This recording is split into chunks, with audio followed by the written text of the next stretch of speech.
right. Good morning, everybody. Today is Monday, June 29th, 2015.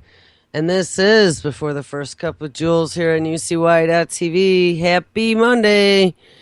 It is 62 degrees and very cloudy here in upstate New York. We have about a week's worth of rain coming. And it feels a little bit like fall up here for, I don't know, just about the start of July. Kind of is par for the course. We had the coldest winter since I remembered, since the 70s this summer. This summer. It's what it feels like now, this winter. And it's been a really wet, dank, cool summer as well. Nothing's growing very well as far as vegetables go, but God, the trees and the grass are doing great. I guess I can't complain. We talked to Zori this weekend, briefly. I think it was Friday, maybe. And it was triple digits in the Pacific Northwest. So that's pretty nasty. I think I would rather take 62 degrees over 116 any day. So I have no idea where we left off. I am still sick with this plague that I've had since last week. And I literally feel like I've gotten run over by a truck here. And then, 7 days a week. This weekend is just back-to-back shows from the first thing I get up in the morning until I go to bed, so I don't really get any rest on the weekend. I'm trying to catch up, and if you hear me wheezing, yeah, it's me. I think we talked about TISA, which was the trade bill for services that pretty much said that large internet global conglomerates that are spying on you don't need to follow the rules that were pushed for privacy at one point in Europe, especially Google and Facebook were the two that I thought there was a lawsuit in Europe that had said, and they had to build data centers local in the country to keep the end user data safe and within that country.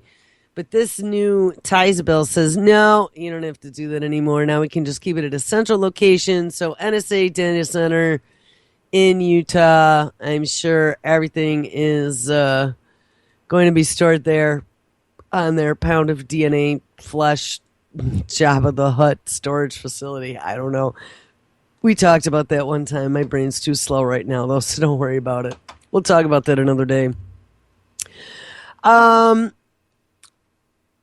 I think just because we're talking about TPP, TISA, TIPA, SIPA, African deal, one of the things that I saw, too, doing my Fukushima news this weekend, and that was the other thing. So to add insult to injury, I know a few people have been complaining that on the UCY news page that half the feeds have stopped feeding in of all my news that I keep every day, and guess what? Facebook stopped allowing any RSS feeds in or out from external applications or to external applications. So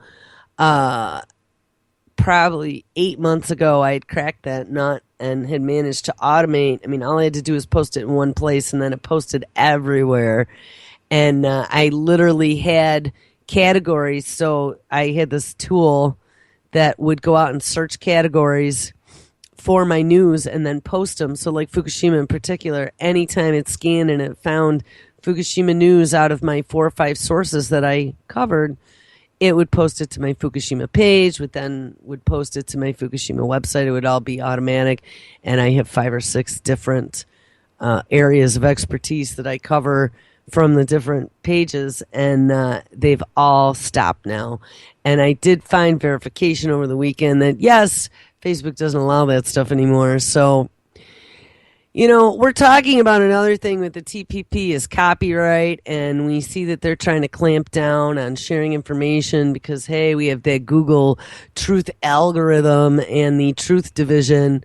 They don't want us spreading the truth around, right? Or what we consider truth, what they consider untruth, and is going to be censored. And what easy way to just give a good kick in the kneecaps, but to get rid of all of our automated ability to post and search news to get information out there. And I got to tell you, especially being sick, oh my God. And I just lost like a right arm with this because this was something that had freed up half my day so I could do other things. And now either I just don't post news, I don't read news, or I don't know. I don't know what I'm going to do, but right now I don't have the energy to deal with it. So there are no news feeds right now for my stuff. And if I see a news story to post, I post it. But otherwise, I don't have the energy to do it. I'm just too tired right now and sick. But to get back to this TPP, something that we had talked about is the clamping down on copyright. And I was just reading again, they are talking about like actual jail time with first offense, if you can even believe it. And people are like, what? Yeah, well, how about the Sarbanes-Oxley that we looked at a few weeks ago using a law that was to stop in, I don't know if it was insider trading, but it was like that, oh, God, it's Monday and my brain is still half dead. Whatever that oil deal was, Exxon, no. Whatever it was that Sarbanes-Oxley in 2002 had to be passed because there was all kinds of corruption that happened. And they had to apply all kinds of new laws for privacy and banking and insider trading and whatever. But Sarbanes-Oxley now, they are turning that law around. And like I said, we looked at that a few weeks ago to come after individuals, and they were using it against a taxi driver that was a friend of the Boston bombers, that he didn't do anything wrong at all. He isn't accused of any crime, but when they went to investigate him, they found that shortly after the bombing, he had gone into his browser history and had deleted it all. And so they are charging him with obstruction of justice under the Sarbanes-Oxley law, which was only supposed to be for corporations, not for individuals, where he could face up to 20 years in prison. Now, how insane is that? 20 years in prison for deleting browser history, charged with obstruction of justice. Yet here we're watching like Trey Gowdy going after the Lois Lerner emails and the IRS, and now we're looking at, Hillary Clinton, and all these emails are now missing, and they're like, oh, well, let's pull some more teeth. I saw they're getting emails now for Clinton out of people that she sent them to, and there's all kinds of emails, of course, since they gave Hillary free reign to delete, she's like, well, they were my personal emails on my personal server. I wasn't, it was up to me to determine what was State Department business. They're finding out, of course, we knew that she deleted all kinds of stuff that actually had backdoor butt slapping, slippery palm stuff going on in it. And nobody's getting prosecuted for this. No one's getting prosecuted, but we have a taxi cab driver who knows? I mean, if I were friends with the Boston Bombers, I probably, regardless if I would have done anything wrong, I probably would have done the exact same thing. Fuck that. I'm not going to leave my browser history for someone to come poking through it. And now he's up for potentially 20 years for obstruction of justice. So don't think that putting teeth for $1 million fine on first offense of copyright law is anything that can't be implemented, because it most certainly can. Something I mentioned on Friday, and the stories are still open upstairs, but I didn't share them with myself, were the stories on Kim.com. And I mentioned this Friday, and his programmer,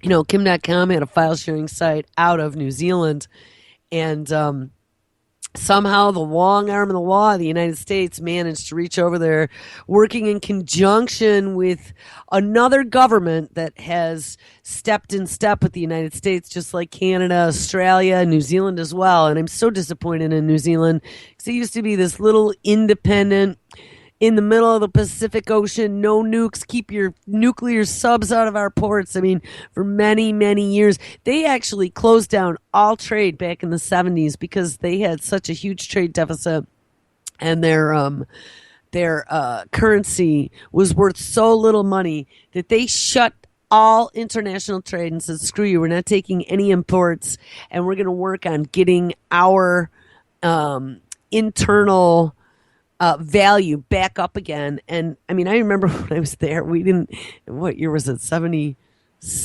77. My one aunt didn't even have a flush toilet. We had a bucket. Okay, that's how. I mean, it's 77, and we at least have flush toilets here. They had a bucket that had to be dragged out to the garden every couple days and dumped and buried.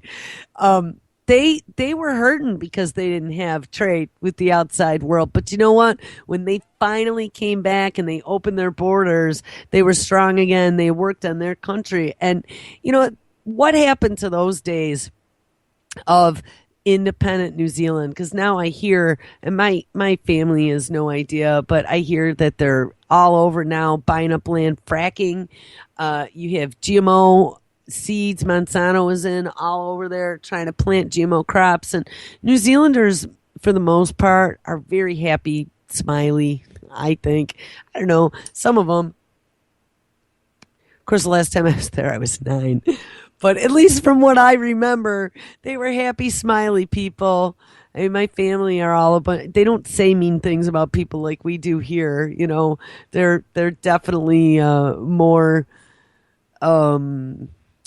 They think more with their hearts instead of with a forked tongue. Maybe not now, but at least back then.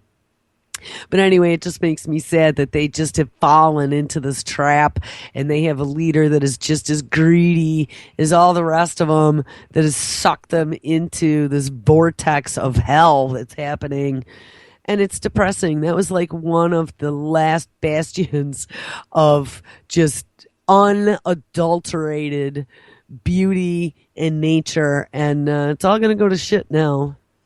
Anyway, back to what I was saying. So New Zealand is a part of this too, the TPP, this whole Pacific Rim. But they had stepped in the long arm of the U.S. law and went after Kim.com and their New Zealand's prime minister or whatever he is. I don't think he's a president. I think they have a prime minister. Had pretty much served him up. Now, they didn't extradite him, which I was surprised, but they did allow them, the U.S. government, to seize all of his assets. They had a trial for him in absentia. They would not allow him to be part of the trial unless he was here for extradition.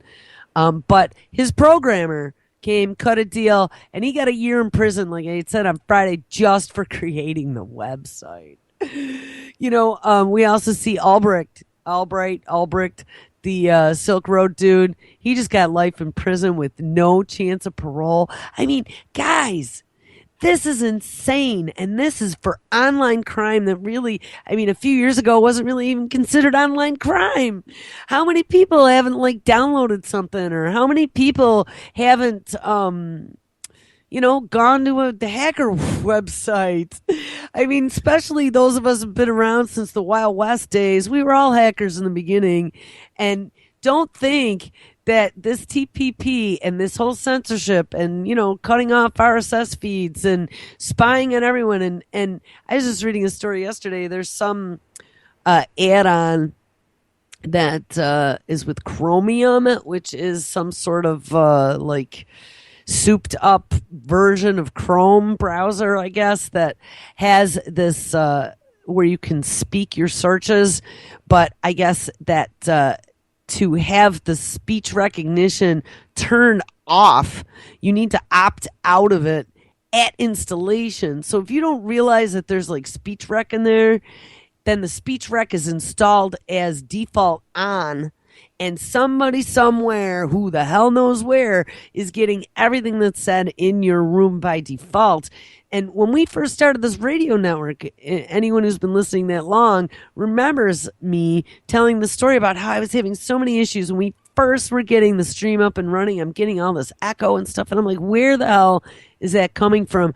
People, your camera, even if it's off, I don't know if everybody knows this, but if your camera is plugged in, even if it's off, even if no application is accessing it at all, okay, it's the light's not on, it's sitting there black on the top of your monitor, guess what? Your microphone is still open, and if you go into the bowels of Windows, down under sound options, you will see the equalizer moving with your voice because it's sending it somewhere. So just know that. Anyway, Not that we didn't know all of this is going on, but TPP is going to give them the tools that they need to now prosecute all of us.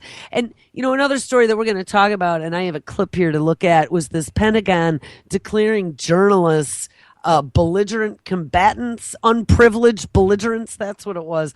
To be able to literally kill journalists. Well, I mean, again, that's been happening all along. Michael Hastings, good example. Car doing 150 miles an hour into a tree. Bang! Whoops.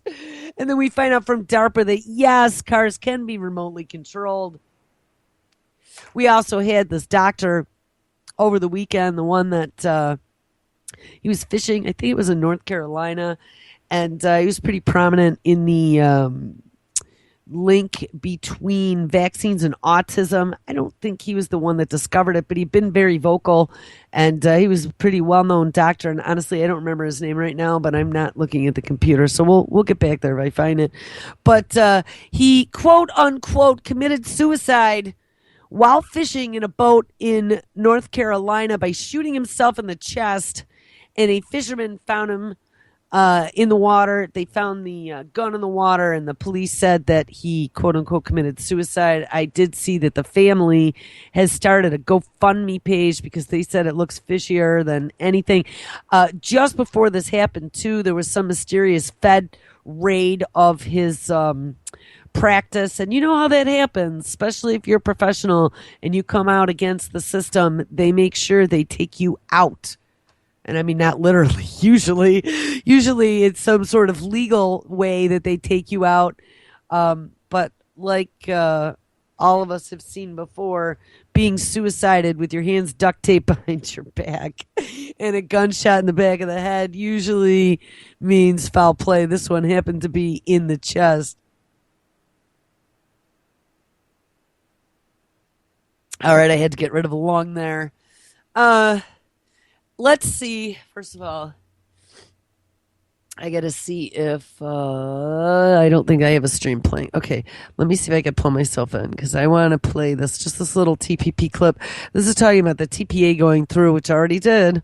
And does anybody know, though I don't even have chat up, so I'll have to get there. I'm really behind, guys. Got to tell you, I usually up around 7 on show days, and I didn't get up till 9:30. And then by the time I had coffee, I'm like, oh God, it's time again. It just never ends. What's my name? And it's Monday to boot, so it's like double whammy. Jay, right? My name starts with J. There we go. All right, let me see if I can get myself in. Oh, yes, it's ringing. Good. What is that hiss? It was doing that the other day, too.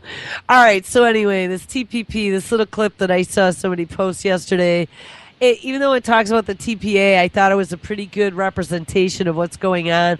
And I do want to talk about the Japanese food and how Japan's trying to force the radioactive food on everyone. But let's listen to this first. Right now, big banking, software, pharmaceutical, and tobacco corporations are lobbying governments from 12 countries to negotiate the dirtiest deal you've never heard of. So that's great. Big banking. Let's hear that one more time, because that was like a gaggle of dirty geese. A gaggle of criminals. Here they come.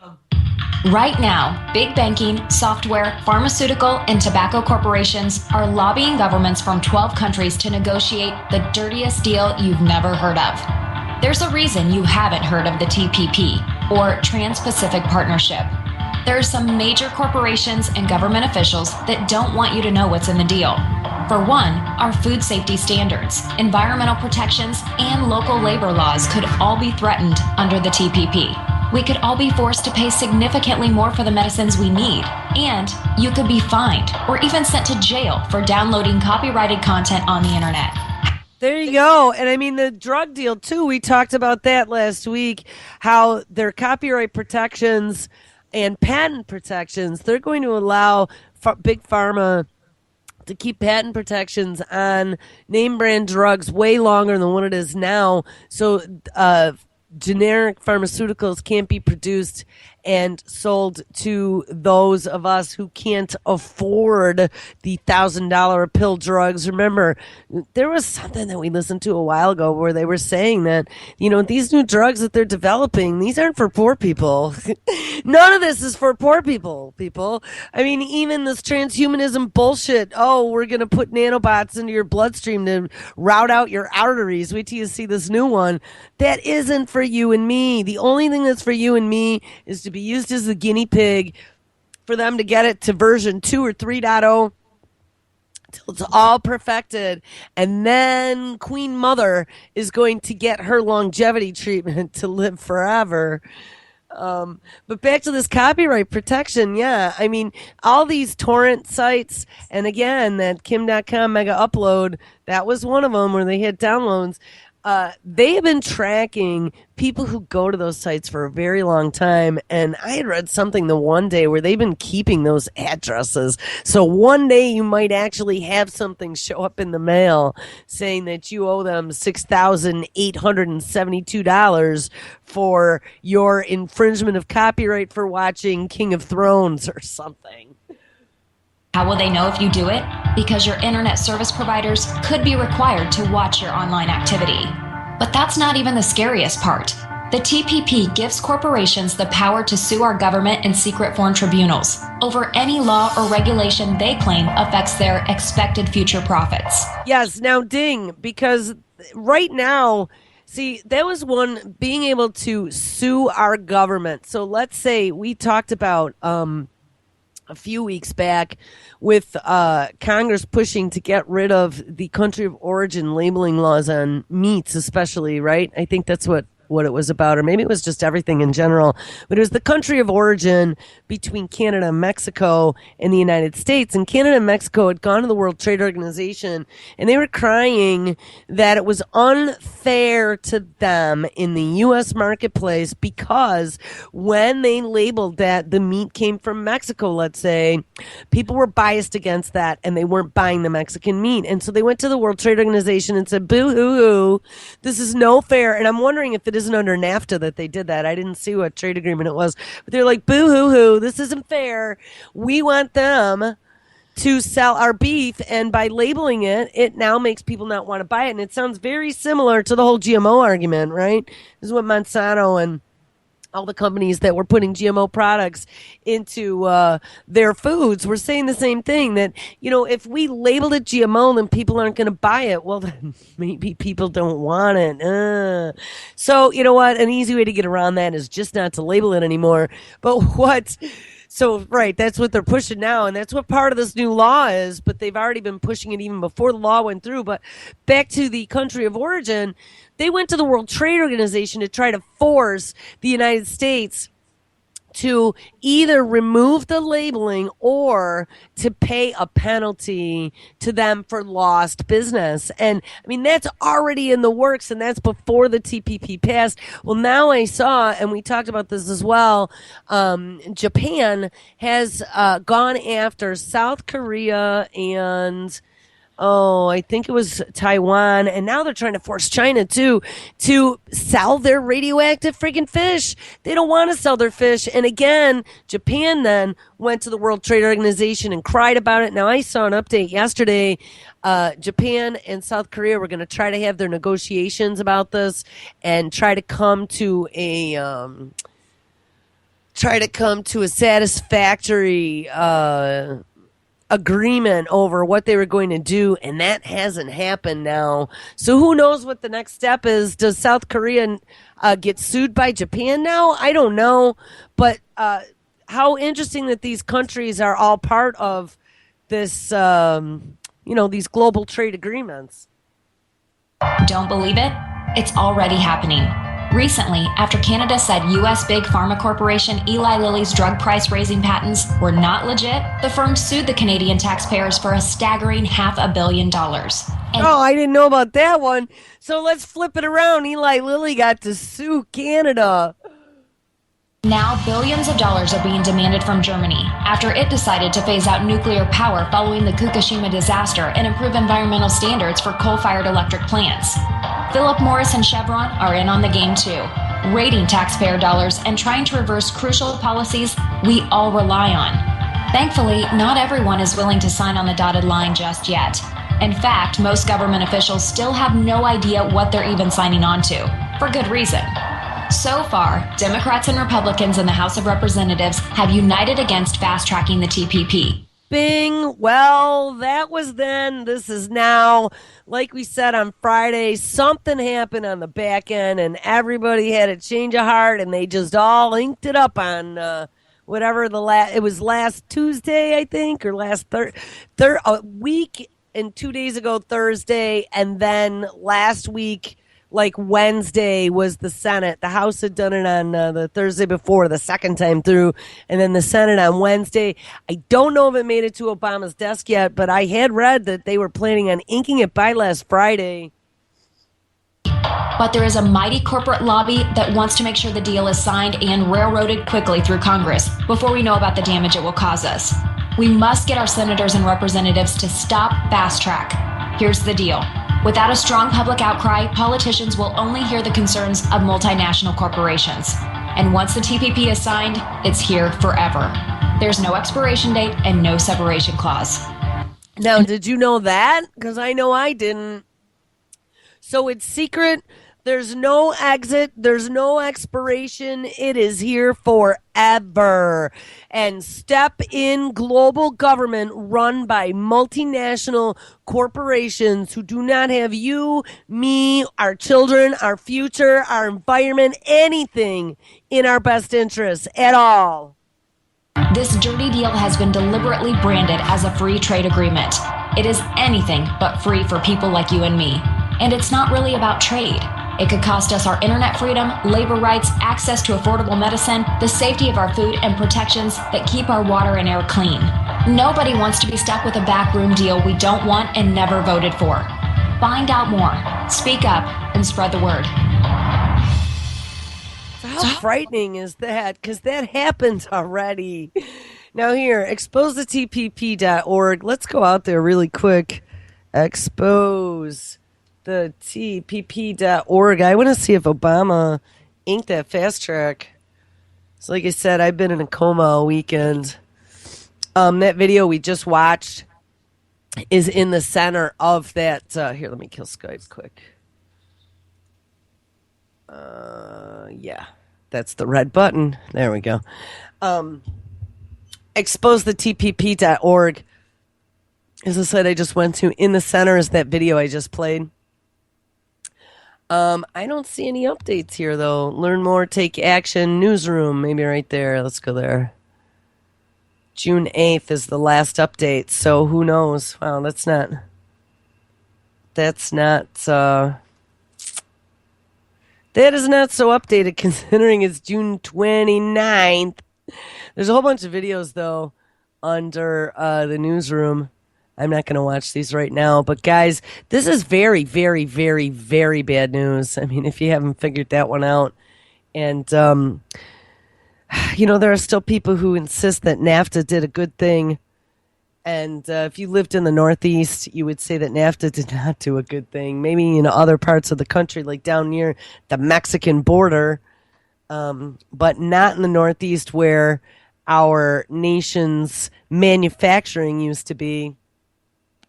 In the rust bucket up here around the Great Lakes. It all went to hell after that. All right. There was one other thing I wanted to catch before we continued, and my brain is just like totally out of it today. But I guess that's fine. We'll find. Oh, I know. I was going off my Fukushima facts page. That's it. Hold on. Hey, it's Monday. You guys give me a pass. I got to tell you, too, just looking at my feeds this weekend, I mean, is it me, or has the world just completely gone, like, off the rails, completely insane? I mean, there's no logic anymore. People are putting together some of the most retarded, like 2 and 2 equals 12, and 2 and 2 equals a Confederate flag and a Robert E. Lee. I mean, I'm like, what? I can't even. 2 and 2 equals gun control and gay marriage, and now polygamy should be legal. And how about NAMBLA? I just, the world is people. What is going on here? It is not about me, me, me. This is like all these people are standing up going, well, I need rights. Well, I need rights. What? No, it's not about each individual group needs rights and let's separate everyone and get them all fighting amongst each other. That's people just don't seem to see what the psyop is, and people are so easily distracted by dangling carrots and shiny baubles. I can't get over how simplistic the human brain is these days. I mean, really, as I'm like looking at news, I'm thinking to myself, we are just fucking doomed. If this, who was it, Nathan, that I heard him saying last night about some comedians now are being instructed. Yeah, it was his show last night, not to go near college campuses anymore because they're like so left wing politically correct that like jokes aren't even funny anymore. I mean, my heritage, part of my heritage is Polish, okay? So don't think I didn't grow up with lots of Polish jokes. And you know what? I never once was offended. Get over it, whiny mamby-pambies. I just can't get over how absolutely, JJ's favorite expression, professionally appalled people are all the time. Get over it. You know what? I wasn't a success in my life and my career because every time I had a failure, I went and cried in a corner and couldn't do it anymore because someone made fun of me. I turned around and said, fuck you, asshole, and went and did something else. I mean, get a thick skin and just let it roll off and be an adult. Stop being big crybabies, because that's what we are. We're a nation of big crybabies that need big government to come take care of us. And now everybody's like the spoiled little fucking kid that wants their candy too. And I'm so sick of it. It's not about your candy or your candy or your candy. It's about the big, nasty, scary Uncle, I don't know, Uncle Harry from who knows where that's molesting children in the closet. They're all coming to take us.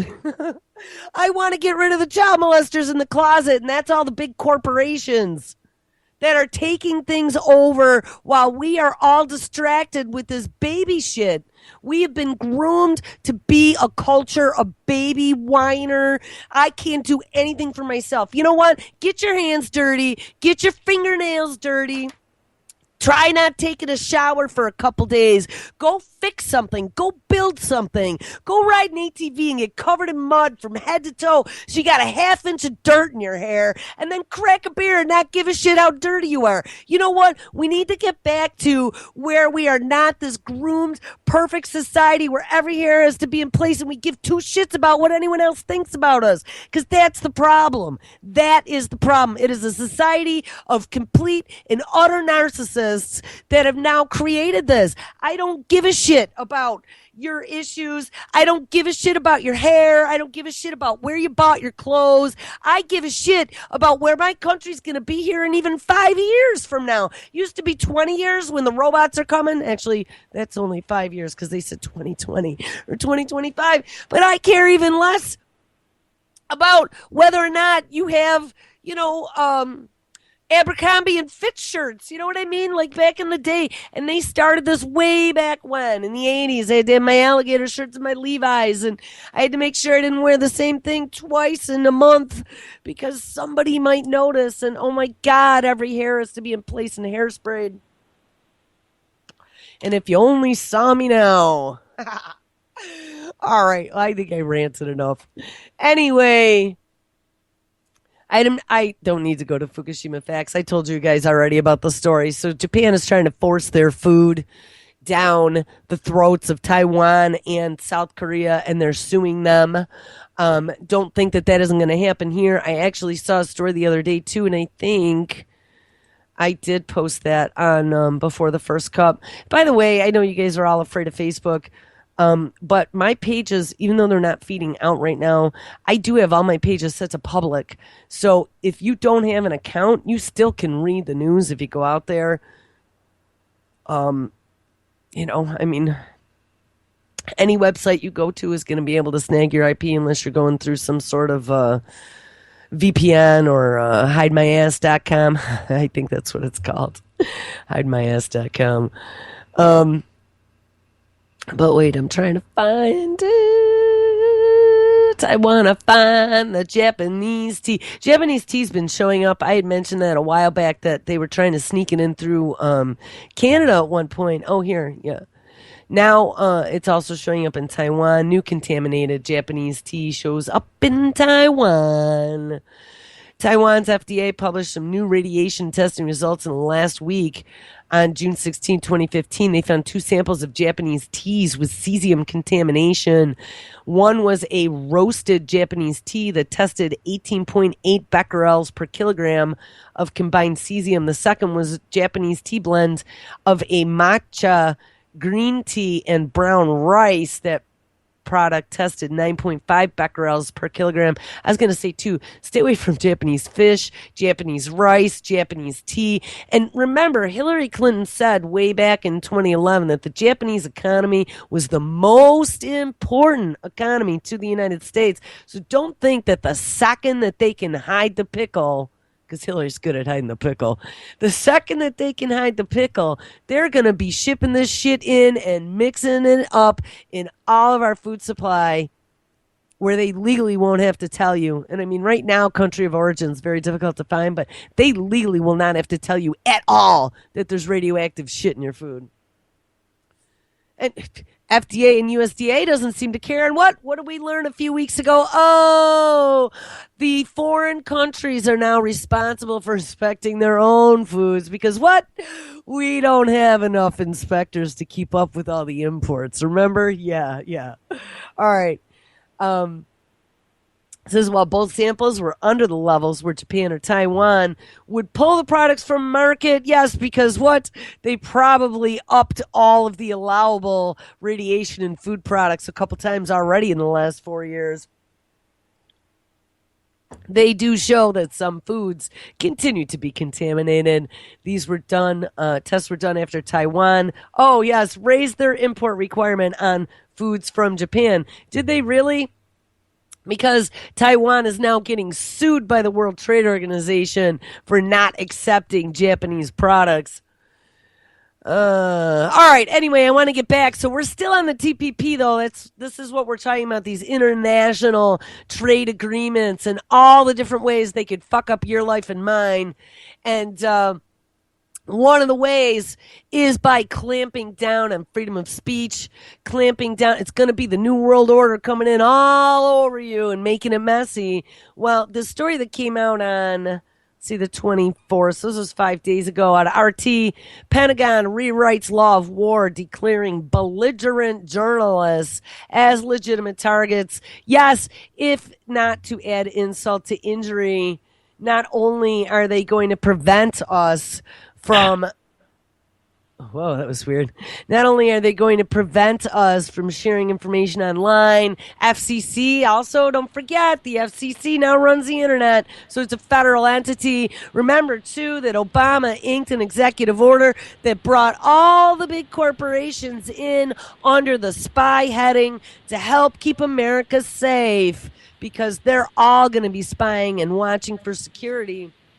Well, now on top of all that, if you have anything to say that isn't towing the line, oh, stop for a second, honey. She jumped the gun. If you have something to say that isn't towing the line, it has now been made legal under the war law, whatever it was called, the law of war, that you declaring yourself a journalist has now made yourself a big fat target with a red dot in the center and a bullseye around it. And here we go. Earlier this month, the Pentagon published a book titled The Department of Defense Law of War Manual, which is in essence the Pentagon's rules of engagement, breaking down everything from the DoD's position on CIA drone strikes, which surprise they favor, and how police should be viewed in times of war. And one part that sticks out is how the Pentagon defines journalists. Joining me now to discuss is Chris Chambers, journalism professor at Georgetown University. Chris, thanks for coming out here today. So this manual is pretty massive. It's over 1,000 pages. Yeah. I didn't get a chance to read it all, but I looked into how they define journalists, and I want to read it to you. They say, in general, journalists are civilians. However, journalists may be members of the armed forces, persons authorized to accompany the armed forces, or unprivileged belligerents. What does that mean to you? I don't know what it means, because the Geneva Convention, other tenets of international law, even the United States, law on this, and federal courts have spoken on this, doesn't have this thing called unprivileged belligerents. I mean, you're either an embedded reporter, you're a reporter for Stars and Stripes with the Army, so you're a member of the armed forces, or you're not. You're either civilian or you're a soldier. But even if you're a soldier, you still have protections under the Geneva Convention. You can't be tortured. You can't be deprived of food, et cetera, et cetera. So I don't understand where this is coming from or what empirical data they are basing this on. Right, or what the... It's interesting that this guy is a professor of journalism, and he's even majorly confused as to where they're coming from on this. Guys, put on a seatbelt. 1984 was a couple years late, but I think it finally arrived. Implications are, I guess I interpret it as very specific language, right? They say persons authorized to accompany the forces. As you said, that would be embedded journalists. Right. So doesn't this already just favor embedded journalists over independent journalists who may be in war zones? There are two troubling things about this. First, it gives them license to attack or even murder journalists that they don't particularly like but aren't really on the other side. So it might be somebody from RT or Al Jazeera or whomever. Somebody who isn't dubbed and picked to be embedded with them. Somebody who is an investigative journalist who's on the street with their, cell phone camera, filming something that they shouldn't be filming, that they don't want to have filmed, perhaps. A French station, a German station, a Chinese station that they don't like there. And it can also mean people who are just there observing kind of as neutrals. It would basically excuse the murder of those journalists that made WikiLeaks famous. I was just going to bring that up. I think we have the video, the collateral murder video that WikiLeaks famously released. But you can see the two journalists right there. They worked for Reuters, and they were completely targeted in that strike. And we know, I guess, Obama's definition of an enemy combatant is anyone of military age, a man of military age, right? So then, who happens to be there? Right. So now this guideline just seems to be a version of that, even if they are carrying a camera. Yeah. And we've actually had quite a few of those clips with journalists getting killed over the last year or so. There's been quite a number of them. And it's very surprising, considering that at least in the United States, that the First Amendment does protect press freedom, but I guess it doesn't say anything about how you can't be assassinated if they don't like what you say. Geneva Convention is pretty clear on this, and then even before 1977, when there was a change defining journalists as civilians, period, end of story. Even then, journalists were given some kind of protection. They had to be providing like material help to the enemy. They had to be like toting weapons.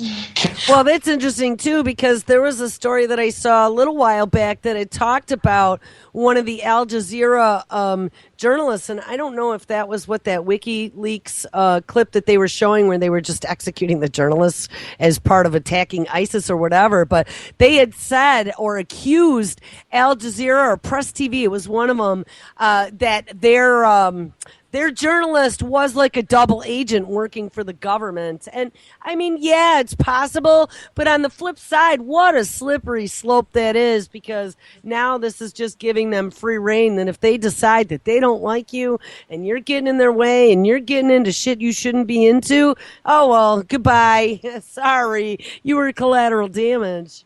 Carrying or maybe de facto spies, basically, is what people are talking about. There's an exception for spies in the in military law and international law, but they're not talking about that. They're talking about journalists. Making a new category to put journalists in where they have no proof that this has even occurred. Right, and they're trying to, I guess, in one article I read in the Washington Times, make it about people sending people who aren't journalists into a zone but it doesn't. The need for a free press kind of outweigh. Yeah, how often does that even happen? I don't know. I mean, again, they need to explain. Are there like people who are bloggers that are entering a war zone on behalf of ISIS or something? That's exactly it. Bazing! Yes, all those bloggers entering war zones on behalf of ISIS with their dildo flags. Don't know. And again, this could be used against foreign press and their stringers who were just there, as in Baghdad, and Reuters people, they were Reuters employees. Oh, those were Reuters. But yeah, there was an incident very similar to that. I don't remember if it was Press TV journalist or an Al Jazeera journalist, but they had gotten killed as well in another skirmish like that. And their stringers there as journalists right. that they just don't want in the way, so they kill them. It's really disturbing language, I guess, but the Pentagon did not respond to our producer's request to define what unprivileged I'm sure their belligerents legal mean. department is going over it, and there's the National Press Club and the Society of Professional Journalists, I'm sure. I'm sure. Journalism professor at Georgetown University, Chris Chambers, thank you. Thank you. So there you go. I mean, the war's been out for a while, and at the very beginning, he had said something about the police as well, and it makes you wonder, a lot of this stuff that ends up in the homeland starts over, especially if DARPA has anything to do with it, starts over in the war zone and then trickles over this direction. And if they decide that journalists are belligerent, unprivileged belligerents, which is some new legal term that no one's ever heard of, don't think for a second that isn't going to trickle over to people filming police beating the shit out of somebody, or, people seeing things that they shouldn't be seeing and deeming them as some sort of threat, whether it be a terroristic threat or just a threat to, they're already trying to do that. The officer, because they were filming behind them and it was making the officer nervous. A lot of that was struck down, and it was ruled in this country that it is 100% legal for people to film police. But I have a feeling that is going to change in the near future. All right. Well, we got about less than 10 minutes left. I'm going to change gears here a little bit. Not quite sure what I want to look at, though. We got some Google stuff and some robotic stuff. But I don't know. TPP and these international agreements are kind of where we were on before. Actually, here, let's lock it all down. So in the middle of all of this crazy crap, the distractions, the dangling carrots that everybody's chasing because they're so damn narcissistic. Remember, not only was it the Confederate flag, but it was a shooting in a church. Oh my. Well, guess what?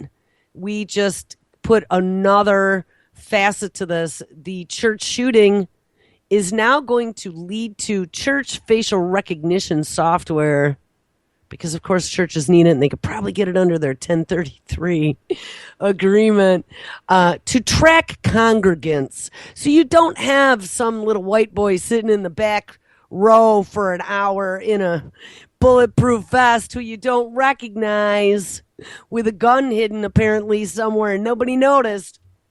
Because now when everyone comes into your congregation, they're going to be recognized and approved. Churches are joining the widening club of entities using Big Brother style facial recognition software to track people. And they are doing it in secret, according to a producer of a specialized program designed for religious institutions. In just 4 months, some 30 churches around the world, from Indonesia to India to Portugal and the U.S., have started using a facial recognition software called Churchix, says Moshe Greenspan. Moshe, wonder where he's from. The CEO of, yes, Israeli and Las Vegas based company Face 6 that sells the technology. Wow, a church is going to use a piece of software from Face 6. It might as well be called Face 666. The program is a derivative of other products that his company offers to clients, such as law enforcement, public venues, and retail outlets. In the beginning, I was surprised we never thought of churches as potential clients, but hey, then we had shootings and we were like, hey, there's another good place to put our software. No, he didn't say that, but now we understand the need, he says. Yes, Israel, making sure we get facial recognition software top to bottom. Most churches do already keep track of their members, he says in an interview. Churchix uses CCTV footage or photos to match churchgoers against a database of high-resolution pictures that a church has to compile on its own. The software can then be used to monitor attendance numbers and alert church officials if some of its members stop coming to services. Oh, wow. It also can screen for people banned from the church, says Greenspan. He would not identify the churches that are using the software, citing the controversial nature of the technology. Facial recognition is considered too invasive a tool by privacy advocates, allowing governments and companies to track people offline on the same scale that electronic surveillance is conducted today. Churchix works better when used openly, with visitors passing a quote-unquote checkpoint, oh my God, and voluntarily registering by looking into a camera. Next thing it's going to be, that 230 point is going to be to open doors. You just wait. To buy things. It's going to be our thumbprint of tomorrow. This looking into the camera would give a 99% accuracy, the company says, but apparently the users prefer not to draw unwanted attention to the tracking software. I don't think churches tell people, Greenspan told Fusion TV. We encourage them to do so, but I don't think they do. So your church is lying to you. Your church is spying on you. People, the world has been flipped upside down and they got us by the ankles and they're shaking us, trying to see what comes out of our pockets. I just can't get over this. Greenspan, however, insists his software is not a game changer, as churches have been tracking their congregants manually for ages. Remember, churches have been part of this 1033 program at least since like 2005 or 2006. They've been able to sign up with their 501c3 and get all kinds of equipment. Churchix only makes it possible for medium and large churches, he explains. Facial recognition technology and other biometric identification tools are outpacing attempts to regulate them. In the U.S., only Illinois and Texas have laws that demand consent of people. In both cases, they predate the emergence of facial recognition. Well, go Texas, man. Everybody should have to give, just like recording phone calls on both sides, everybody should have to give consent for being surveilled upon. I do not consent. How is that? All right, there's a little video here, and we got like 2 minutes, so let's see what it says. Maybe if it plays, I don't know. If it doesn't, we'll do something else. Come on. Let's try this one more time. Oh, looky, looky, looky. Nothing loads. So whatever. I'm going to kill this. They love to ruin the end of my show, don't they? So, all right. We're not going to do that one. So let's see. We'll do the Google bots in your blood. Let me find it quick. Let me find it quick. There are Google bots in your blood. Here it is. Micro scale, quote unquote, transformer robots are joining forces to break through blocked arteries. Yes, I said it. Micro scale transformer robots, swarms, and swarm technology to boot, swarms of microscopic magnetic robotic beads could be scrubbing in next to the world's top vascular surgeons, all taking aim at blocked arteries.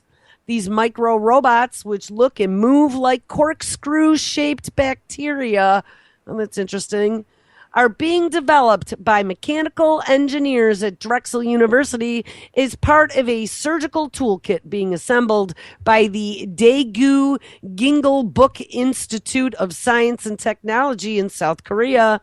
Min Jung Kim, PhD, a professor in the College of Engineering and director of the Biological Actuation, Sensing, and Transport Laboratory at Drexel, is adding his team's extensive work in bio-inspired micro-robotics to an $18 million international research initiative from the Korean Evaluation Institute of Industrial Technology set on creating a minimally invasive micro robot assisted procedure for dealing with blocked arteries within the next 5 years.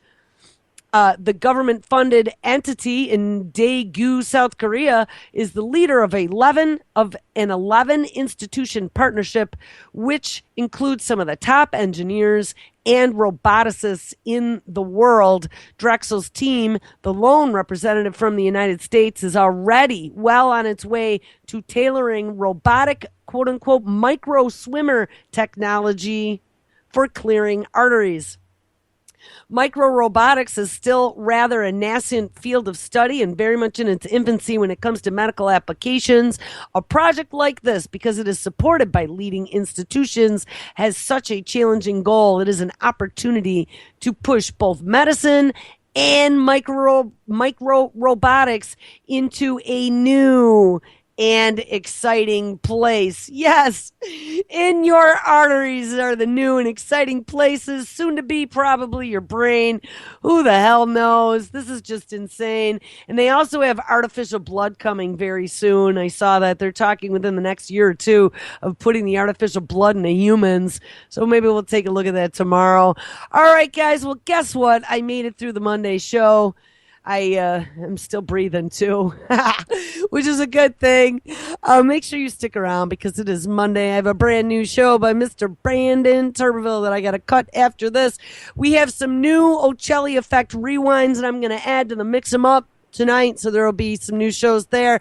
I also moved. We got Alan Watt running replay after Brandon, and there's a bunch of shows that we didn't air that were before we started airing him, so I'm going to run those there, and Anti-Media Live with Nick and DB at 11. All right, guys, everyone have an awesome Monday, and I will catch up with you tomorrow. Everyone take care.